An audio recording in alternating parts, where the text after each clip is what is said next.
Good morning, most amazing TCs of the world. Welcome to day 3 of our TC challenge. I want to talk to you about having a reference library. So we've got our CRM that you're working on. We now are identifying our top 3 people we want to work with. What the heck are we sending them? What are we doing for things? What do we need?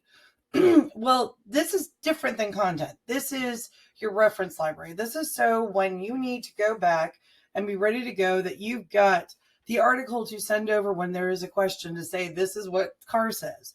You have the document from the DRE that says this is the audit and why we need the pest waiver.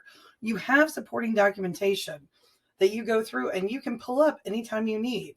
If you need examples for your CAR forms, I recently got to explain to another TC that in California, RPA, Residential Purchase Agreement, Section 11, A2, explains exactly why the form she gave me, the TDS, Transfer Disclosure Statement, was incomplete because boxes weren't marked, and it is very explicit in the contract. I've also gotten to send DRE audits showing that the audit checklist of why we have to have something documenting regarding the pest and why a pest waiver is a good risk management choice. By having all of this organized, including the documents that I get from different brokerages that I work with, if they have affiliated business, if they have their own CDA form, anything along those lines, you need to have a quick place that you can go and pull all this up. Now, granted, many of these things like COVID stuff, it's not the same, but at the time, over the past few years, I need to be able to get to the documents quickly.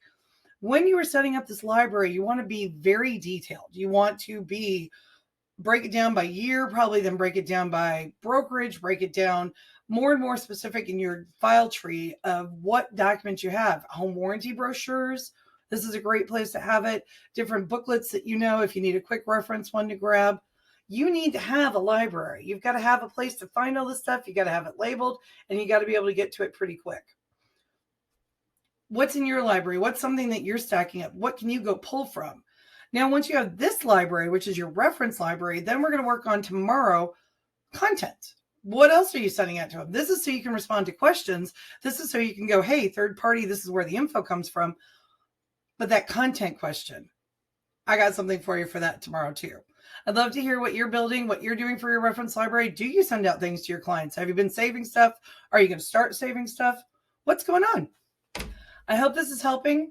I've got more ideas and we will talk soon, but today is all about making sure that while you've got that CRM you're working on every day, updating it, making sure it's current, then you look at what type of clients you want to start marketing to because you know who your top 3 are.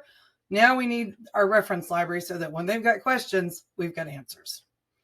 Give me a call with any questions yourselves, 619-993-7264. Thanks. Bye.